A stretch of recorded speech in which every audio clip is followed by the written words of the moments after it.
Welcome, everybody, to today's chat. We're going to be talking with Aaron from BitBranding. He's gone through the Facebook Ads MBA program. He's a really smart guy. They got a really great agency that serves a really cool niche. And honestly, it's been a real big pleasure to work with him. So we're going to bring him up in just a second. But hey, if you're watching this, go ahead and hit the like button, subscribe, ask questions. We'll try to address all of those in the live as we can. Also, if you like Aaron, we'll definitely make sure to drop his socials. And you can chat with him. But without any further ado, Aaron from BitBranding. How are you, my man? Hey, my typical response is way above average, so we'll go with that. I like it. I like it. That's fantastic. So, why don't we get into this in just a quick second? But I just want to say, Aaron, you and I have been, chatting a lot now for a few months. You went to the program. We were chatting a lot in the DMs before that as well. It's been a lot of fun to work with you and your team. With that being said, I think just the first thing I'd love to know is just, hey, introduce yourself and what is BitBranding all about and what are you guys doing over there? Yeah, absolutely. First off, I just want to say, thank you. You've been a huge help for us for a long time. Guidance. I think we met actually in Clubhouse, and then I think that was really like January of 2020 or somewhere around that point that I first started like interacting with you. And then I was the crazy person in the DMs way before a lot of people, I'm sure. So what we do is we focus on growing clothing stores. So our specific area of expertise is taking clothing stores. We have basically two ways that we do that to help them get to their first $250,000, $500,000 a year business through a program. And then we have a done for you type service for agency owners that are doing like millions of dollars or per month. And so, but we are all focused in on one very specific area, and that is clothing stores. And so that's who we serve, and that's what we know really well. We try to stay within our lane of that point and help with the marketing aspect of that part of the business. I love that. And for some, I love that you're trying to get into that scope and really narrow into that niche. I'm curious, like, what has that been like for you?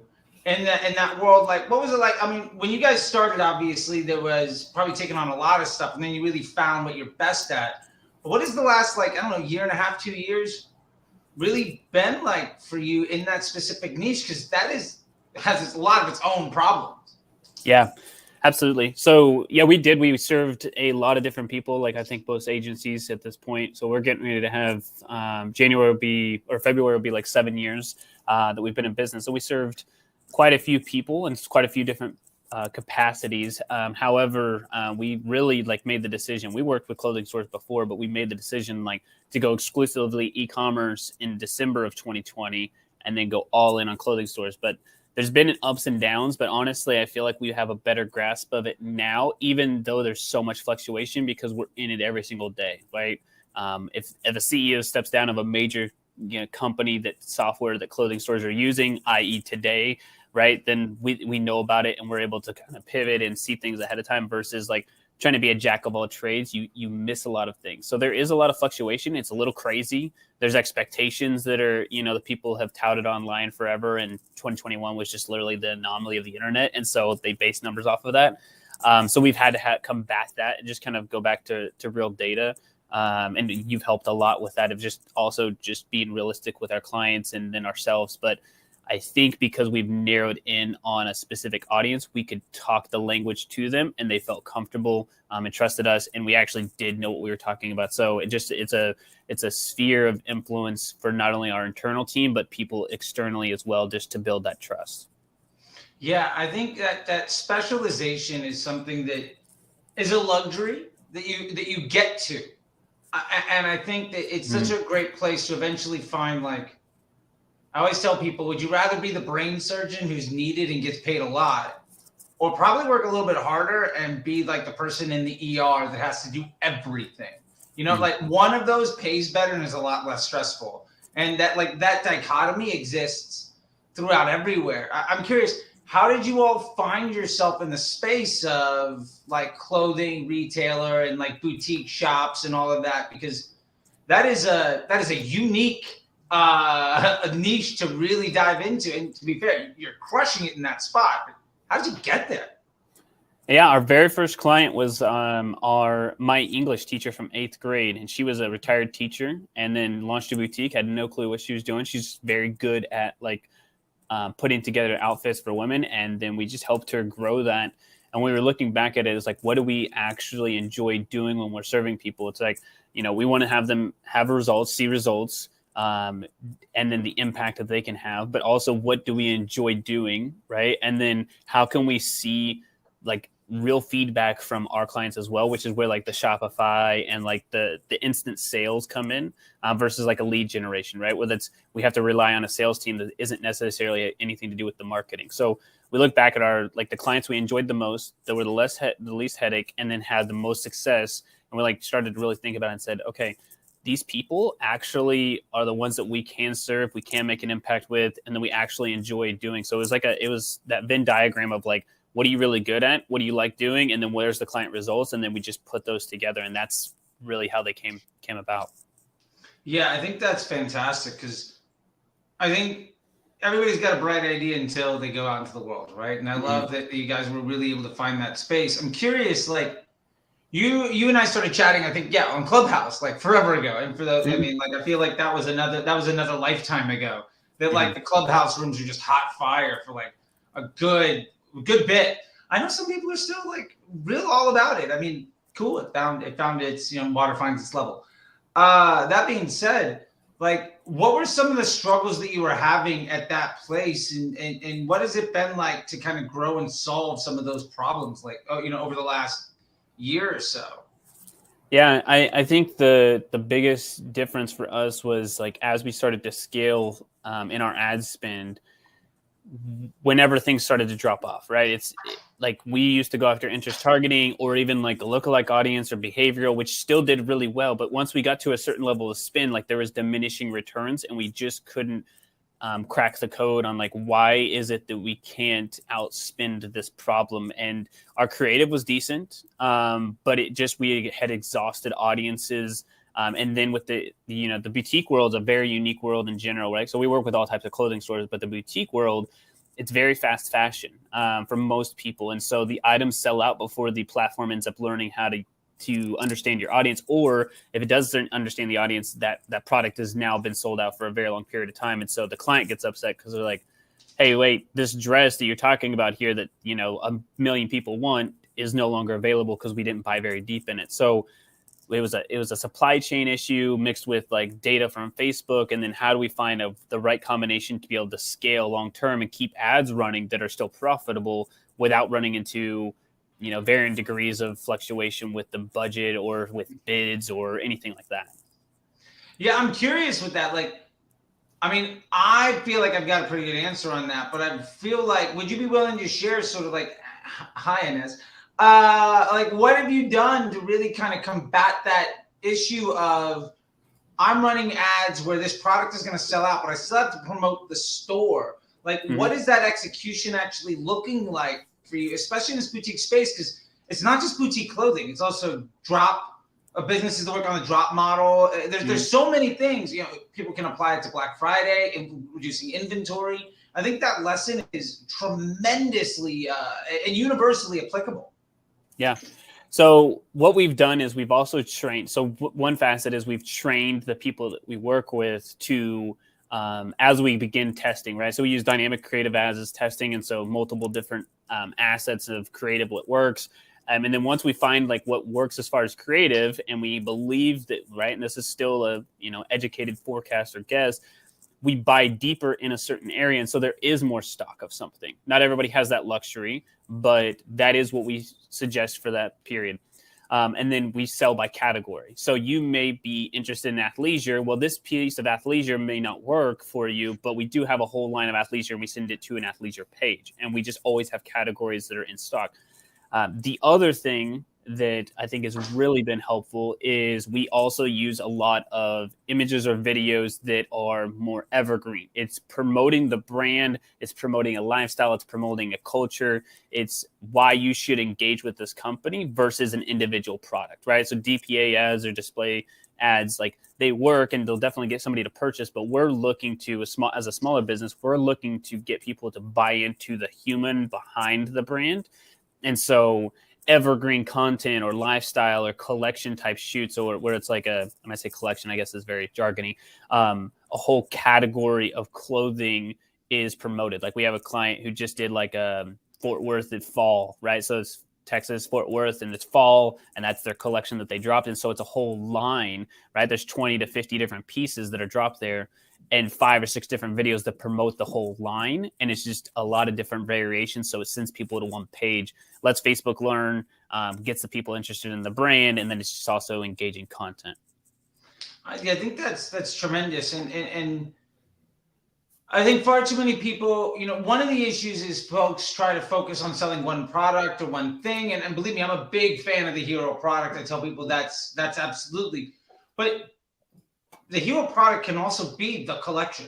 Like it can be the suite of products that are being sold. It doesn't necessarily have to be the single item that you're trying to push. And I think some folks make the mistake of trying to push a million things, a million SKUs within a collection. But I love the idea of saying either we're going to push the number one item or we're going to push the whole thing. You're not really playing in that middle ground. And then the use of dynamic ads, both with dynamic creatives and DPA, to really cover that gap, because that's what they're there for. I think, I'm curious, like, what has been the impact for you to kind of lean into those dynamic ads versus the way that you were doing it before? Like, what are dynamic ads doing for you these days? More than anything, it's just saving a lot of time and a lot of guesswork, right? Because one thing that we don't have right now is as much data. And even though we're very big fans of Triple Whale, and we also use a lot of the stuff that you teach in the program, right? We have a spreadsheet and we work off of that. It's not 100%, right? It gets us very close on things. But what Facebook does tell us and gives us an idea is like, hey, look, this data that we have here, the data that's shown on Triple Whale through our spreadsheets, and then also what Facebook has chosen, right? Now we have like basically 3 different circles, this Venn diagram of, okay, this ad is actually a winner versus relying only on the platform. But it's also saved a lot of time for us to go back and forth and like create so many different ads, right? So before we were using dynamic creative, before the iOS 14 update, we were putting like 8 or 9 creatives in there and it was pumping it out. And so we would get hundreds of variations of ads.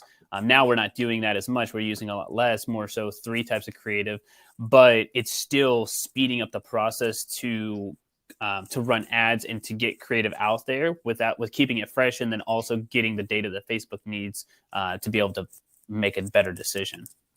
Yeah, I love that, leaning into helping Facebook make better decisions for you. And you mentioned it there, so I'll take that as the open door. But like, you went through the Facebook Ads MBA program, you and your team. And I'm just curious, like, what was your experience in the Facebook Ads MBA program? Like, what was that like for you? So to me, it was right. So there's a part of it that's tutorial based, right? Where it's step-by-step video of like how to do something. But I think more than anything, it's like the ethos. I think the bigger thing that you offer with the program in general is the ethos behind it, right? The understanding. I think of it as more of you become a fisherman versus learning how to just pick up one fish, right? I feel like our skill set has grown now to be able to fish in different ponds and even the ocean now, versus we learned one very specific skill set that taught us one thing. And then guess what? By the way, this program is now obsolete because everything changed, right? So here's the overarching 30,000 foot view of understanding the marketing metrics and the advertising metrics, and the data and what's actually needed by the platform to be successful, versus an individual like get rich quick type of scheme. And that just aligns with the way that we run businesses as well. So it just felt like a very good, like nice fit. And then the community aspect is too, right? People asking really good questions too. That's another part of it, is the community of people who are also in the same mindset, and just surrounding yourself with the right people, I think has been very helpful.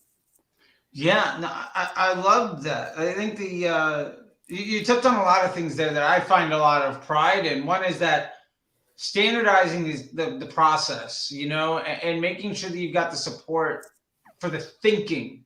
Because I feel like a lot of folks are still trying to figure out like what's the right audience, what's the right ad, what's the right format, they're chasing all of these. I always tell people, you can't move mountains by worrying about the pebbles. And I think so many people are skipping and hopping and running past dollar bills to pick up dimes. And it's just such a pain to manage things in that way. And I think that the stability that you get by thinking about things in a bigger way and trying to solve better quality problems, I think that the gift that gives you is not only the confidence, but also the support to really understand what you should be doing. And with that too, the community and just how big it is. I'm curious if you wouldn't mind talking a bit more about that. I think that's one of the secret weapons, as it were, of the Facebook Ads MBA program, because anybody can have a pre-recorded thing. And look, there is pre-recorded stuff, there's documents, there's ebooks, there's live chats, but I think the community there is unlike any other one that we really ever see. So do you mind talking a little bit about the Facebook Ads MBA program community and how it's different and unique and value adding for you? Yeah, I mean, I think the biggest point there that you mentioned is the value adding. Most people ask a question and then they look to take from a group versus to add value, right? So the one way of adding value is to answer somebody's question, but another way is, hey, I'm seeing results right now. I'm doing these things, and this is what has worked well for me. And so I think that, right, some groups have that aspect of it, but it's very it's an anomaly to actually have a piece where somebody's actually providing value back to you in a real life situation that you actually need. And then they continue to give that type of feedback. So it's more of a close-knit group of people. And then there's a group of people who actually have been a step ahead, have been a step behind, and are all trying to solve the same type of issue, which is not, right? No, I don't think anybody else in the program is necessarily solving the issue for clothing stores, but they think and talk in the same way that we do. So it's like its own language, right? You've created basically like a fandom of like Star Wars, right? There's just certain aspects that we can use or you can talk about if you understand that language. And so it's just helps streamline, I think, a lot of the conversations. And like I said, I think the biggest thing is just the value add back and forth.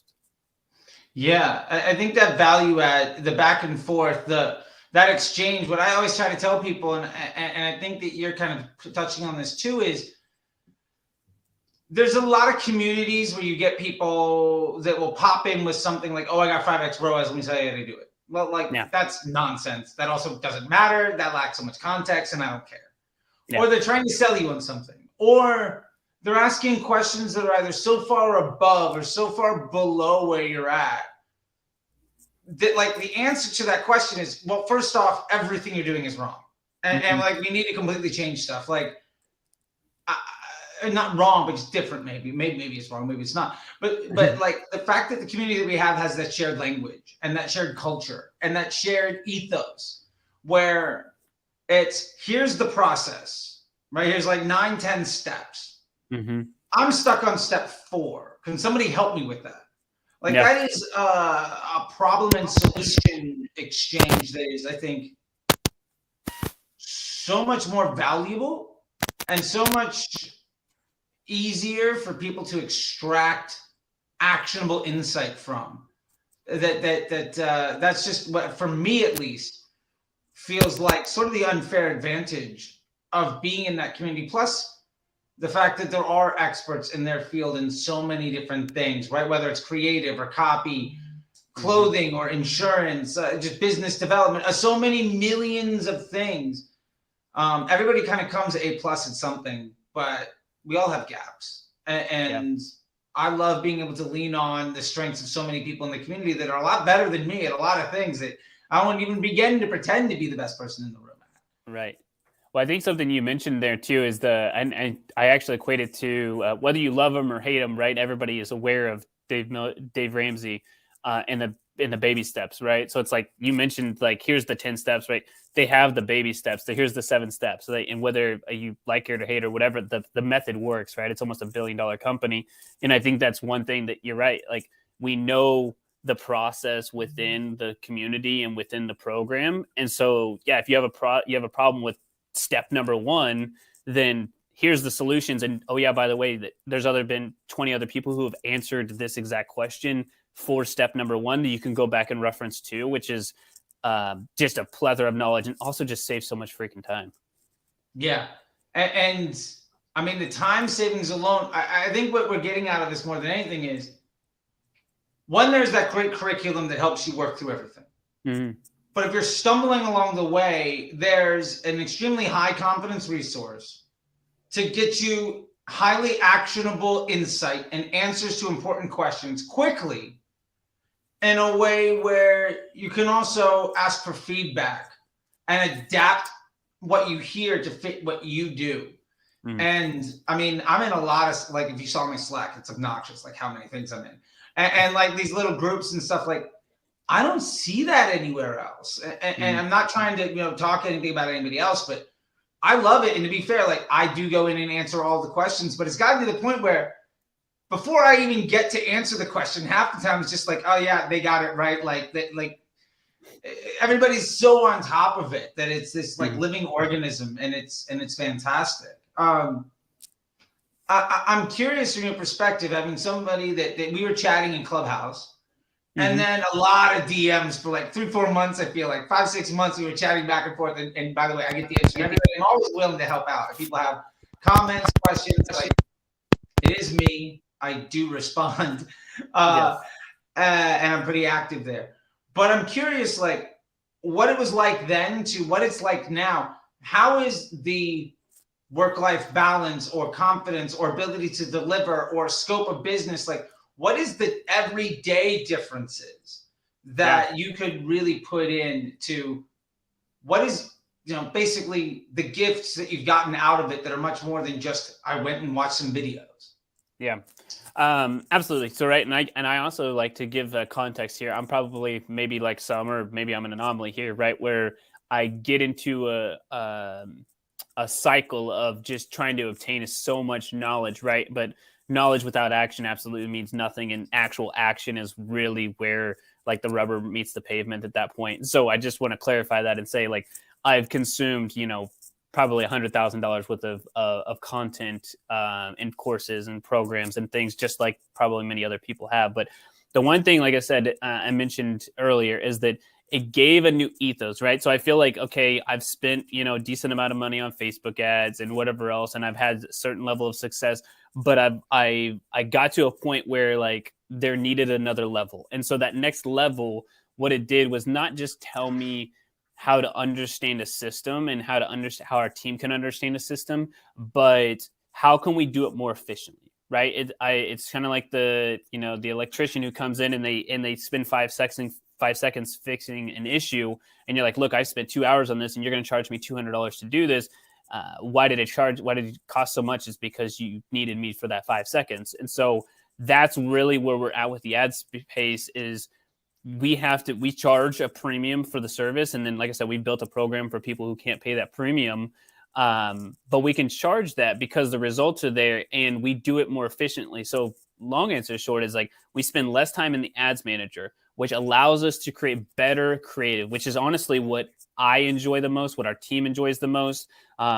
Testing out new things, right? So testing TikTok on Facebook, testing different types of TikToks, testing different types of Instagram Reels, testing different lines of copy. We really start to get into messaging and psychology, and we can start to get into what really moves the needle versus like Facebook handling it all. It's like Facebook's just a traffic source, and I look at that now as this is a traffic source, and if I have really crappy ads, it's going to deliver to less people than if I have great ads. So if we can figure out the system, which we have through the program, and we spend less time in ads manager, then we literally can just start creating better content, and we can our clients and customers can beat out the competition because everybody else is playing a different game.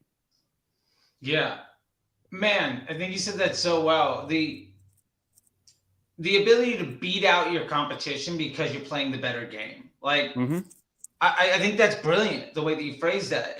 And I totally agree. Like, especially with the space where what kind of worked before, but you weren't supposed to do, now doesn't work at all. Yep. And I see every single day people saying stuff like, well, how are you supposed to deal with the fact that CPMs have gone up 50, 80, 100%? I'm like, well, mine have gone down. Right. Same. Or like, how do you deal with the fact that, like, interest groups are like this, and ads, just ad fatigue and all that. I'm like, well, my ads don't fatigue. I've got plenty of ads. I spent hundreds of thousands or millions of dollars. I'm like, well, you're just lucky with your high spending accounts. Like, well, I mean, I'm dealing with people that are spending $50 a day. It's you can win if you play the game properly. And I just feel like there's so many people, for one reason or another, that have embraced a style of thinking and of problem solving that doesn't cover the right priorities. I would say this, and I don't know if you agree, but my number one priority when running Facebook ads, I guess in no particular order, my number one tier priorities has three parts. Number one, I want to make sure that what I'm doing ultimately amplifies the successful business model of the brand. What are you all doing really well? How are you monetizing attention? And what can I do with Facebook to amplify that? Number two, what can I do to better align my marketing efforts with Facebook's business model so that we are simpatico as partners when they are selling me inventory and eyeballs for profit? And I think number three, how do I do that in a way that is sustainable and scalable? And I just feel like, I don't know about you, but for me, that feels like maybe 5% of the people that I talk to, that's how they think about solving it. What do you think about that? I want to, so to step back to the CPMs, I just looked it up for me because I was curious. So last 7 days, and obviously we're recording this in October, last 7 days was just $15. And before that was a little bit less than that. So our CPMs, and at least in my opinion, are pretty dang good. We were seeing $10, $9 in the summer, which was insane.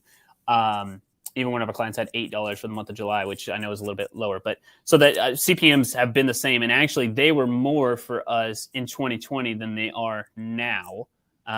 So anyway, but as far as go back to your question, I was thinking about the CPMs thing.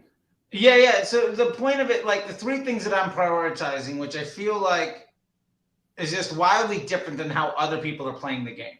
Okay. Right. To your part about playing the game differently is aligning my efforts to amplify the business model. How does this brand or business monetize attention?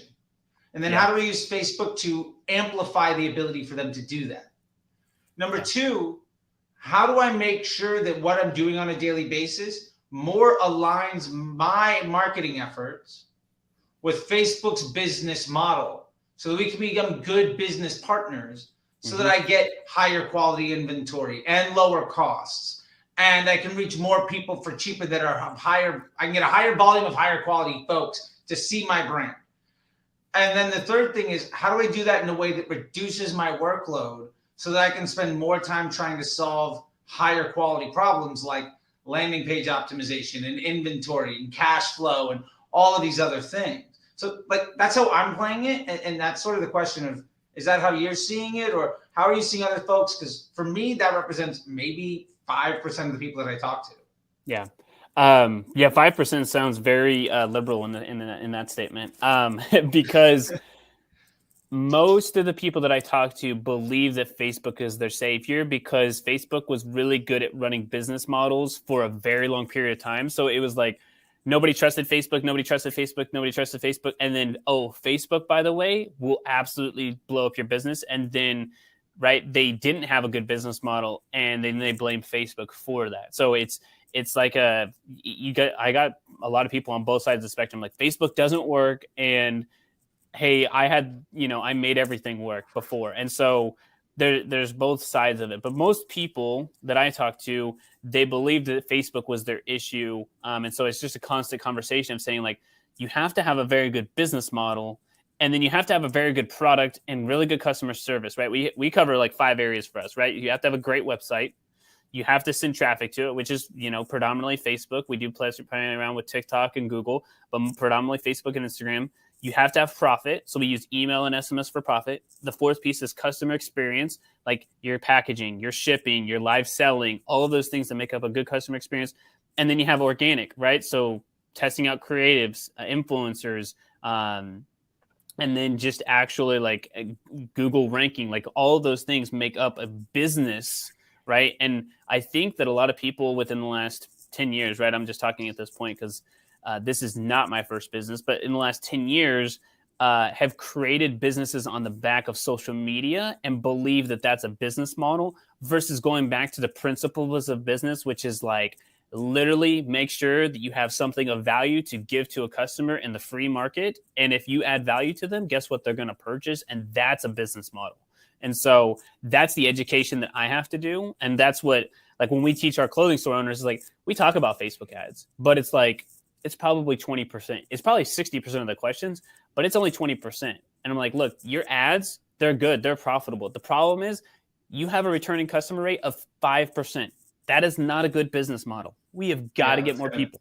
So that is our conversation, like day in and day out, literally live chat going through that. That's dead on. Like looking at the business model of the brands and how that stuff works, I think is just so vital. When I talk to people about the concept of PSM, right? And profitable scaling margin, which is, for those who don't know, that is how you scale a brand. It is the lifetime value divided by the sum of cost per acquisition and the COGS. And that's not client acquisition costs because you might have to make multiple sales. And the COGS, maybe they buy multiple products. So you have to add up the cost as things evolve.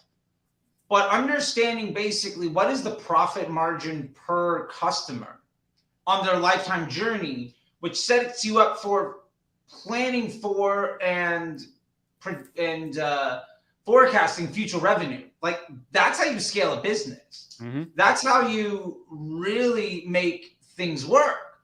And folks that are so hell bent on, well, my LTV is basically the average order value of my first purchase. Yeah. When I talk to people, I'm like, you have maybe what you have is good for retail, but you don't have a direct consumer business. Like a direct consumer business relies on LTV because the reason that somebody's going direct to consumer is because you are solving a problem for that customer in a way that retail brands won't. And you're developing a relationship that you can monetize. And if your brand has a 5% return rate of like a customer coming back, that is brutal. Like you're gonna live and die by the money you make today. And the money you make today has no implication on the money you might make tomorrow. And there's no way you can plan for 90 days from now if you can't know what you're going to see tomorrow, right? Like that just doesn't work.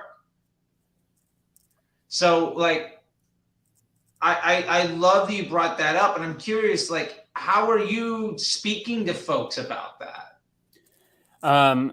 So my personality is a little bit more bullish about it than not, because right, my personal, like something that I journal about, something that I'm very passionate about since a kid, right? I started my first business when I was 9 and ran it until I was 18, and then had a business in college, right? I feel like my whole purpose for life is to help friends and family and people that I'm acquainted with, like if they want to be an entrepreneur or find a way to make that possible. And so I've gotten to the point now where I'm like, look, to be in business, right? To enjoy this journey that I think we've glorified, right? Everybody believes that the entrepreneurial journey is like so glamorous, right? But they don't realize that it's a roller coaster, right? There are highs and lows. But for you to be able to stay on the roller coaster, right? You have to stay in business. And so I am a little bit more bullish about telling them like, hey, look, this profit margin isn't going to work, right? You're going to get yourself through Christmas, right? But your number one goal in business is to stay in business. Rule number 2 is to see rule number 1. That's the only rule in business, is to stay in business. Because as long as you can play the game, you will find a way to win. But you have to stay in the game to play. And so the way that I approach it is very much the way that I am right now, is hopefully a little bit more passionate about it and explaining to them something I've learned and I can't give the credit to, which is that there's 5 1s to starting and growing a business. And then those 5 1s are attributed to a business model and attributed to taking care of the customers, and everything else just kind of makes sense, right? It's one audience, right? With one offer, one platform that you can dominate on to where your audience is at, one message. What is that clear message? Your culture, your subculture, your community. And you do that for 1 year. If you do that, it lays the groundwork for success. And so I've seen it happen so many times where people are successful doing that model that it gives me the confidence to tell more people like, look, put your head down for the next 12 months, focus on these areas and use Facebook as a tool, because you got probably kids, you're married, you got pets, you have all these other stresses, health, whatever else going on in your business, employees. You cannot afford to spend 20 hours of your week frustrated with a platform like Facebook when that deteriorates your life, literally, and you can't stay in business because you won't ever figure out the model and get off of the merry-go-round. So I am a little bit more passionate about it because I'm from an outside looking in, but that's just kind of my approach. I totally agree. And I think for a lot of those folks, 20 hours, they'd consider themselves lucky if they only had to spend 20 hours doing it that. And for context, like what it looks like now, I'm just curious before we get too off topic, but just really quick, like I'm managing a brand where we did 2 million in revenue last month. In January, we did 200,000. So 10X from January to September. Wow. I spend a good 90 minutes a week on it. Like, what is your workload on an account that is actively managed and scaling? Like, not to undermine like the level of work that you're doing, but what is it? What does that workload look like actively in the platform to manage a business versus what it used to be, where 20 hours a week was lucky if that's all you had to spend? Actually, I mean, I'm just trying to think of the time, because 70-80% of it is spent on the creative, the messaging, everything else. I would guess an hour, 2 hours a week on a platform, on an account that's spending close to $2,000 a day is probably our largest amount of time that we spend on a client. And that's honestly because the client understands ads a little bit and did really well in 2020. And so we do a lot of educating back and forth, and we probably wouldn't be spending that much. But yeah, it's a couple hours a week on that. And that's, I think, to give context, I think where you were going with this is there's time spent elsewhere making the business grow that adds leverage in the business model to continue to scale. It's just the pulling the levers inside of Facebook and understanding those metrics is a small period of time. Yeah, absolutely. I mean, that's definitely where I was going, because I mean, I'm a retired Facebook ads day trader, right? Like it used to be, I'm going to run ABO until these ad sets run out. I'm going to run interest groups and lookalikes and retargeting until I hit fatigue. And I mean, I used to know that like I could fill up a giant we had like the cold brew tap in the office, right? And I could fill up like a jug. And by force of will, I could produce an extra like 5-10K in revenue that day for business. It was doing like 100K a day. Like I knew I could get a 5-10% lift in business if I just grin and bear it. Right. And now I could 5x that output by working less. Mm-hmm. And it's not that you're finding a better way to work less. It's actually that working less is the better choice, because you're letting Facebook get smarter and smarter. Like, mm-hmm. I don't know if you agree with this ethos. I'm curious what your thoughts are on it, but I always think you can't be terribly successful if you have to micromanage all of your employees. And if you can set the machine up to work without you, then you can figure out better work for the machine to do. Yeah. Otherwise, you're just stuck, on the wheel, hamster wheel, just kind of spinning in place, and that doesn't do anything. Yeah.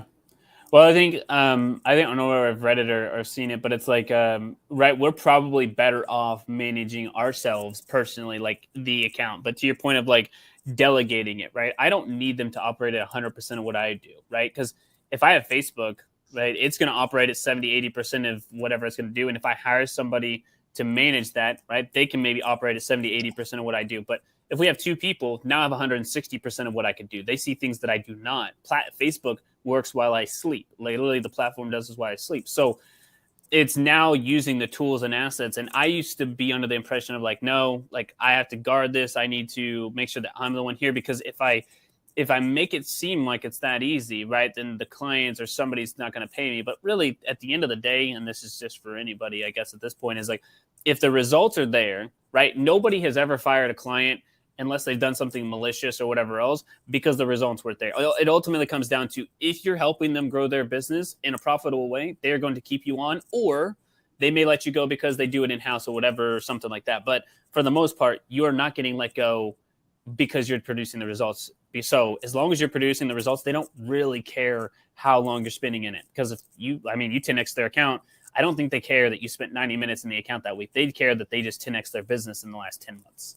Yeah, like if I were to drop my car off to get repaired and they're like, okay, it's going to be ready in 2 days. Do I care if they spend 30 minutes a day or if they had people working in shifts the entire way to get it done? If I'm happy with the price and I'm happy with the outcome, I don't care how you got the job done. No, exactly. And like if I get it out and it's better, faster, stronger, whatever it is, like that's what matters. Mm-hmm. And to that point, like I think what you have talked about, and a lot of other folks have gone through the program, through the Facebook Ads MBA program, you've been able to get your heads out of like the management and do more of the ads and do more of the management of that business model and making it so that, well, we're now stabilized the traffic source. We're improving the volume and the quality of it. Mm-hmm. Now let's use this stability to go figure out some other bottleneck further down the customer journey, be it conversion rate or second purchase rate or LTV or whatever it is, so that we can massively amplify the business. Like you can maybe you scale the brand 10% in spend today, or you improve the second purchase rate by 10%. Mm-hmm. One of those things is tremendously more important than the other. Yes. And if you ask a Facebook media buyer, can you 10x my spend today? Great. And then the campaign's done and then I have to start all over. And like, okay, well, ultimately we grew the account by 50%. 50% spend versus a 10% conversion rate lift. I'll take the 10% all day. Yeah. That returning customer from 5% to 15%, I'll take that all day. Yep. I'll take a worse CPA on Facebook at a higher spend if I can triple my returning customer rate by just adding, a 1 to it. Yeah. That's so much more important. Yeah. What I was going to say is like Dan Kennedy said it, I think, the best, right? And I try to use this a lot, is those who can spend the most to acquire a customer or know their numbers the best, right? Like will always win. So if I have to be profitable in 30 days, right, I'm going to be able to beat out anybody who has to be profitable day one. But if I can be profitable in 90 days and know that, I got an average order value of $100, but I'm going to make $600 in 6 months, and I know that the rest of that $500 is going to be profitable, then I'm going to beat out every single other person, because I'll spend up to $100. I'll spend up to $200. Yeah. And you can't spend it. You can't outspend me to acquire them, because they're going to be pulling out of the gate at $25, $30. So it's like, I can literally outspend you, not because I have more money, but because I know my numbers better. And so that's really the fun game to get into. It's honestly, it's kind of a difficult, hard conversation to have with clients and understanding it. But for this example, that's what we're going through a lot right now, is like, do we either scale or do we add profitability, right? Because we can't do both simultaneously. I know some people believe that, and you may have a different opinion, but to me, I can't be truly scaling and focusing on maximizing profit at the exact same time. There's an ebb and flow, but true scale gets rid of profit, because that's what we're doing, is reinvesting to actually scale. Yeah, no, I completely agree. I think there are folks that try to touch both sides, and you can't do it either way. Because ultimately, I look at it as an algebra equation. If you're if you're changing variables on both sides of the equal sign, like you're never going to get to an answer. But if I can isolate, okay, what I'm going to do is I'm going to improve conversion rate for the purpose of this conversation, or I'm going to improve that second purchase rate. Great. If I start also changing the types of customers that I'm getting by changing my ads and changing all this other stuff, now all of the work that I'm doing is completely out the window, because I'm trying to solve a problem that doesn't exist for a landscape that doesn't exist anymore. And also, to the point of just sheer economics, if you want to scale budget against future revenue, great. I mean, I'm doing that. You can kind of tap into fractional banking. Right. But you can't do that at the same time that it's difficult to do that at the same time that you're also improving profit margin on everything, because as you increase spend, inherently you're asking your ads to do more work. Your efficiencies will probably come down a little bit. Now, it's not linear, or if you add 10,000 in spend, you're probably gonna get at least one extra sale. So it, like, the curve isn't just a line, right? But prioritizing one of those things versus something else means you get a far more sustainable result with either one. And I think it becomes really important, especially for like media buyers and brand managers and CMOs, and really anybody watching this could absolutely be any of that. Even if like you're just like, I can run Facebook ads, like you're actually a CMO, you're just not tapping into your potential. Right. Like if you can figure out which order of those things to prioritize and how best to make an impact, you're going to move mountains. Like maybe the best thing is, I just want to be able to spend 5% more a week on my Facebook ads at this CPA with roughly this type of ad unit. Mm-hmm. If I can do that, I'm driving more and more volume into my sales funnel. All of those people are basically hitting a very similar, if not exactly the same type of bottleneck. And I can tell my client or the brand, like, hey, I'm going to continue to drive more and more people into this bottleneck. If we can work together to make that go from 5% to 10, we're going to double numbers overnight. Yep. Like you can't double numbers overnight in a sustainable fashion at the supply side with just spending more money, because it will break. But if you make that change functionally, executionally in the business, it'll last forever. And yeah, I just love that that's where you're looking at it. You know, there was something else that we talked about before, and I'd love to bring up just before we wrap this thing up and talk in our conversation. But I think it's sometimes a red herring when it comes to managing Facebook ads. Mm-hmm. And I think there's a lot of different varying views, and I'd love to know sort of like what your thoughts are on it. But I'll set the table and then just kind of let you run with it. But tell me your thoughts on the attribution models and what you're going with there. So yeah, I mean we've been mixed, right? So there's the 1 day click, 1 day view, 7 day click, 1 day view, and just trying to go back and forth, right? I know they're not only attribution models but optimization models or windows as well. So in my mind, right, what we've been doing is 1 day click, 1 day view, because I'm in a fast fashion world or slow fashion or clothing stores, right? We're looking for people to buy shoes or dresses or t-shirts that day. And so it's like, why not tell Facebook to optimize for that day? However, we've ran into the issue, or just we've gotten to a point now where like it's done very well. Like our cost per purchase is insanely good, but I'm just like, okay, if we're getting enough purchase throughout the week, do we just continue to stay at the 1 day click and 1 day view? Facebook's 60% of where we're driving revenue, 70% of driving revenue. Some people are like 90%, and we're doing some stuff with TikTok and Google, but it's predominantly Facebook and Instagram. So we're like, it's one platform. So does it really matter if we get that sale that day, if we know that a 7 day click, 1 day view will actually, inflate numbers and they're going to look better, but it will give more data back to Facebook and then ultimately generate more sales. So we've been, what's right, what's wrong. And I don't know if there's necessarily a one's right, one's wrong, but everything that we do have set up right now is a 1 day click, 1 day view for everybody who's spending of significance to generate enough to get out of any type of learning phase through Facebook. But at the same time, I just don't know if we go back to the 7 day. We've tested 7 day before. Our numbers are inflated. Facebook has the wrong things. But it gives more data back to them. So, I mean, that's kind of where we're at right now. I go back to it. I feel like in the last 2 years, I've been like more data, no better attribution or a better optimization model. So I don't know. That's where we're at right now. Yeah, and I'll tell you, it's a hot button issue. I tend to favor one of two options. Is honestly sort of where like I swing hyperbolically, because as I see it, either you go for the most amount of actionability or the most amount of data, right? Like you get that immediacy, or you swing all the way to volume of data versus quality. Mm-hmm.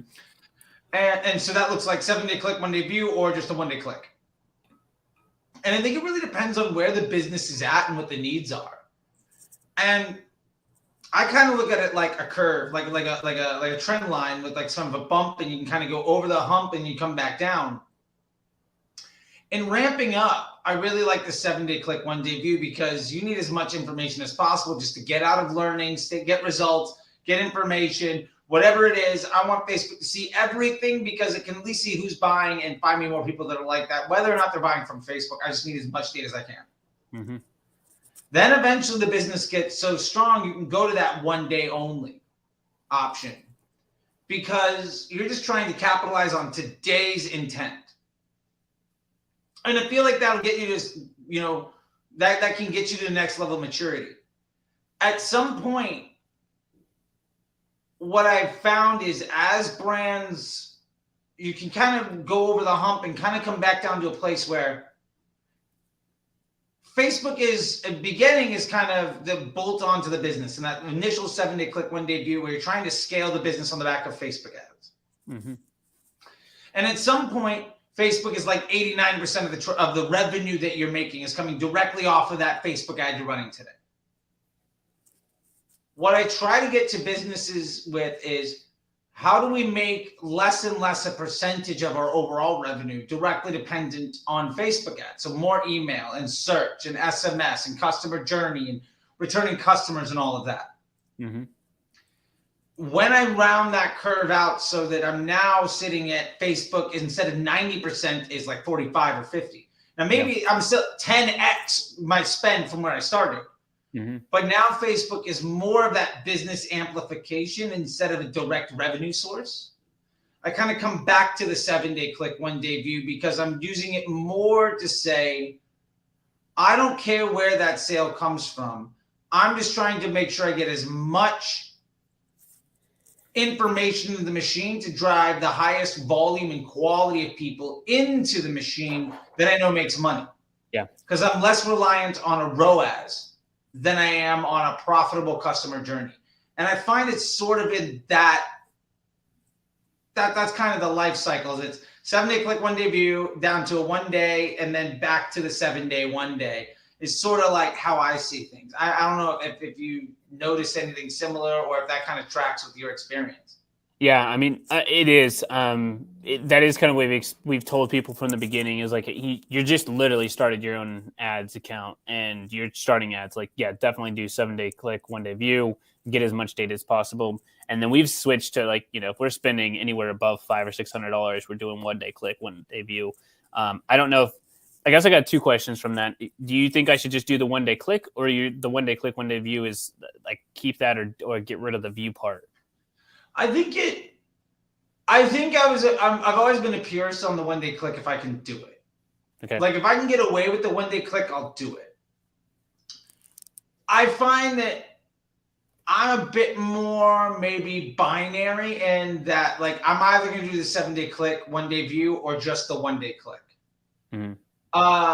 The 1-day click and 1-day view, I find that if I'm going to add in the view, where I'm probably going to get 20, 30% more data, maybe 40, 50% more data, going from the 1 to 7 is usually a smaller change than the click to the click and view.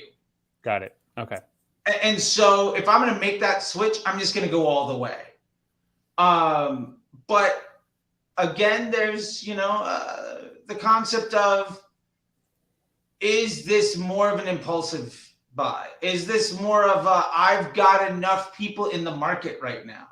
Like in fast fashion, for instance, people are looking for the product that, like, if they're motivated, they're not, I think fast fashion is a shorter decision cycle than than something else.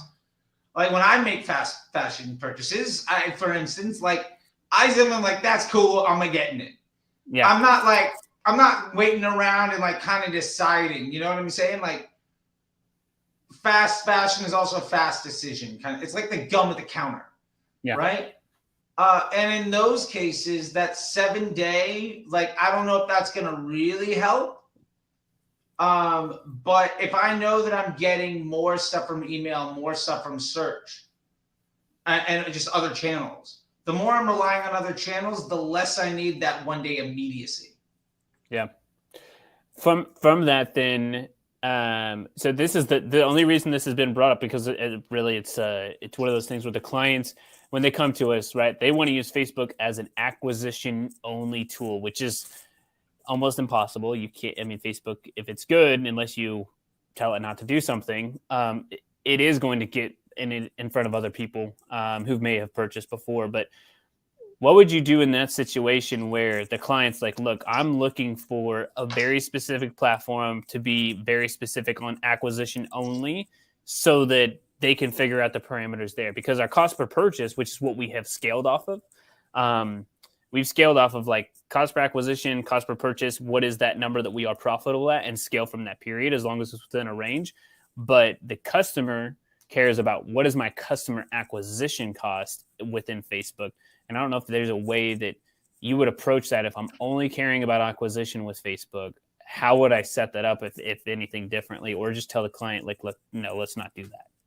Yeah, I mean, I think one, I'm going to have the conversation with the client to really understand, and I can see two or three in my experience. I've definitely had two or three clients where like that made sense, where they had something that really worked. And their decision was, in one case, to bolt Facebook onto their existing business that was solid. For instance, maybe they're a Amazon store, or they're excellent at influencer marketing, or something else. And they're like, I already have something that works. I got a lot of affiliates running, something else like that. I need Facebook to be purely incremental to what I'm doing. I need it to exist in its own right. Okay.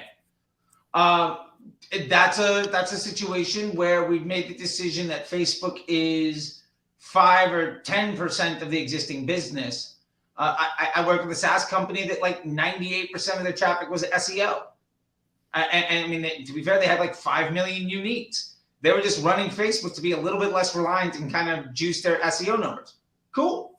That's what we're doing. Got it. I also see some situations where people are very convinced, and I'm going to go through all those other examples, but just to kind of touch on another base, I see some people are very convinced that, well, if I make a sale, that's a customer.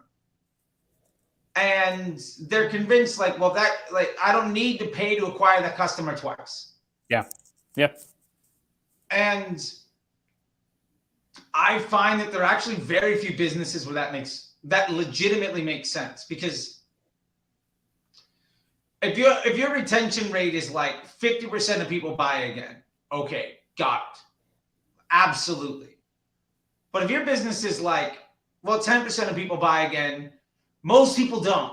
5% of people buy again, most people don't. I'm not paying to reach another customer, or paying to reach an existing customer a second time. I think there's this false storyline that our customers only buy from us once. Yeah. And for me, it sounds like, well, maybe the reason they only buy from you once is because you don't ever try to sell to them again. Right. And would it be better for you to more efficiently sell this person a second time than to get a complete stranger to buy from you the first? Side note to that question, I'm sure that means my last point is, why are they only buying from you once? What's wrong with your business?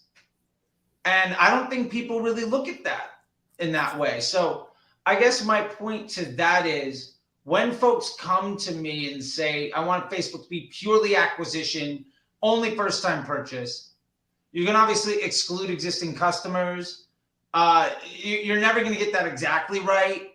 You can upload buyer lists that are fairly dynamic from your Shopify. Basically take your cash register and say, if I've ever run this credit card, never show my ad to that person again. But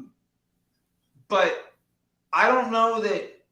I think the amount of situations where that's the right idea is exceedingly outnumbered by the time where that's somebody's best thinking, but actually the wrong path forward for their business. Yeah.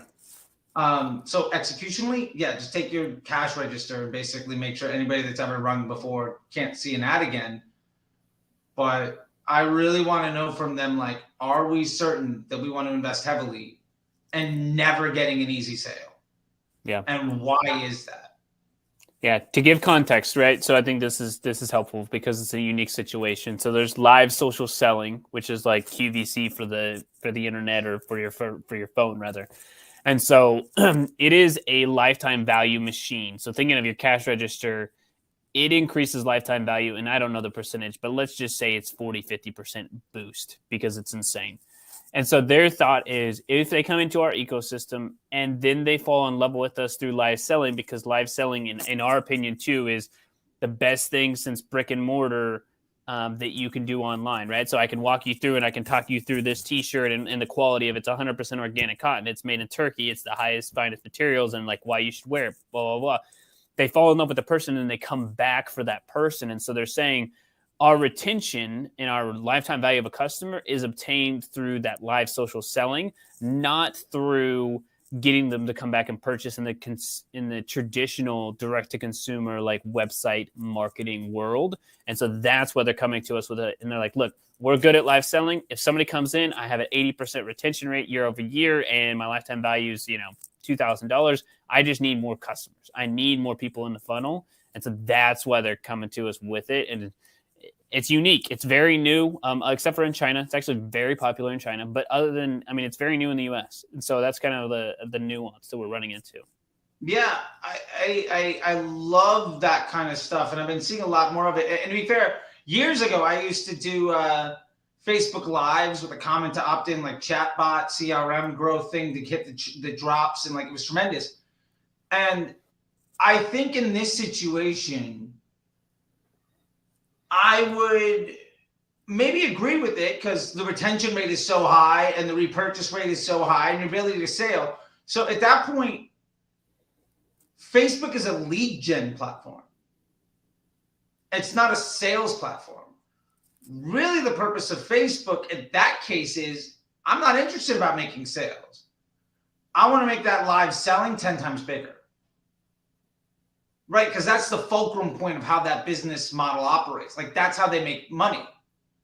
So if they're getting 1,000 viewers, how can I get 5,000? How can I get 10? So if my Facebook ad is designed to effectively, in one way or another, massively ramp up the force multiply the efforts of how that business is most successful, I think in that way, maybe I make a sale for $50. Yeah. Or I get an extra 200 people to show up to the live. Yeah. Do I think that extra, maybe it's 50 people, maybe it's, $1 per lead or whatever. I mean, I'm just throwing numbers out there. Who knows, right? Right. Say it's 20 people. Yeah.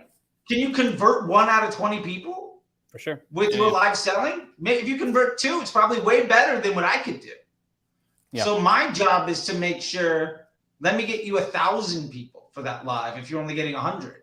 Like, what does that look like? And obviously, as you scale it, the conversion rate is probably going to go down, right? But if the volume is higher, that's kind of how I would look at it is, in that model, Facebook isn't a purchase driving machine. And what we talked about very early on, to kind of almost bring it full circle about how to look at Facebook ads, it is, how is the business making money? We run this live selling. Great. So Facebook isn't there. So it's like, okay, we make money doing live selling. Cool. Can you run Facebook ads to sell a product? Well, my response is, might be, well, no. I mean, I can, but what if I could 2x or 5x the amount of people that show up to your live selling? Yeah. Because the likelihood of you monetizing that customer experience much greater than just a transaction through a Facebook ad is probably a lot better. Yeah. And also, I'm not creating other issues where now you're getting a lot of traffic to a site where you've got to work on the conversion rate optimization. I'm making all of these other workflows that you got to manage. Like, if you got a golden goose, let me just, make it bigger. That's kind of how I would look at it. And so to that way, maybe it is, one thing some of the stuff that I've done there is, like, maybe it is a 7-day click, 1-day view where I've got a Klaviyo form, and when it's completed, that's considered a conversion. Yeah. So I'm running a conversion campaign to that Klaviyo form being filled out. Right? And then it's just like, I don't care how anybody gets it, but just everybody that fills that out, I want Facebook to see that. And my sole job is to make sure the next product drop, that next QVC airing is more popular. Yeah. I mean, yeah, that's a very good idea. Because then maybe they don't make the sale on the first one, but if they watch like the fourth, yeah, great. And then I just figure out what's the value of a lead. And I'll bet you the value of the lead, the multiple on the value per the lead against the cost is probably higher than the multiple of the LTV against the CPA. Does that make sense? Like it is. It might cost me $5 to get the lead and that person is worth 12 in aggregate. Mm-hmm. Versus it cost me $50 to sell something that is worth 60. Mm-hmm. Right? One is a 2.5x multiple versus, or whatever it is, versus like a 10%, 20%. So I don't know. That's the way I would look at it, because I think it's trying to make sure you're using the machine to solve the right type of problem. Yeah, I think that's a good way to look at it. And we don't have to continue on, but it's a good, I think, perspective to look at too, because then, right, you get into human emotion of like, okay, now I must go live to generate the sales, which requires time, versus a traditional direct-to-consumer model, which is that I make money, quote unquote, I make money while I sleep. And so now it becomes where's the weight of time and leverage and scalability with profitability and, ad spend. So it's an ebb and flow, right? So you asked the question in the beginning of the conversation, what are the things that we're battling right now? That's really the biggest one is where is the percentage of business growth between those two areas, and then how do we even it out based off of the individual client's perspective of how much time they actually want to spend on the platform. Yeah, and I think that's a great place to leave it off, because that's a much better quality problem than most people are having, which is what audience should I be spending my ads on, which is, this isn't 2016 anymore. Please stop thinking about it that way. There is a better way. Aaron, I really appreciate it. I thank you for your time. I love to, kind of just say thanks and give you the last word. If there's anything you want to promote, any website, anything that you'd like, to drop, just I'll leave it with you, and to anybody else, say thank you. And I appreciate everybody's time as well as yours. And I'll leave you to kind of take us out with whatever it is you'd like to make sure people know about. Nice. So I'm actually running for political office, so make sure to vote for me. No, just kidding. Yeah, I think the best way to check us out, guys, is just go to bitbranding.co, and you'll find everything there. We have a YouTube channel that we talk on specifically for clothing stores and how to help them grow. My business partner talks a lot on Shopify, so if that's for you. And then we have a podcast that helps people as well. And Charlie was actually a guest on there in a super popular episode, so check out the podcast episode where he talks on that as well. But thank you so much for the time, Charlie. It was a ton of fun. That is the correct link. That's perfect. Yes. Awesome. Thank you. Well, thank you, man. Until next time, I'll see you guys later. And Aaron, I love working with you and with Ryan. You guys are great. If you guys have any clothing business or stuff, you should definitely go chat with them, because these guys know what the hell they're doing. Best of luck to you. Enjoy the afternoon. Thank you so much, man. It's great to chat with you. Thank you. Bye. Bye.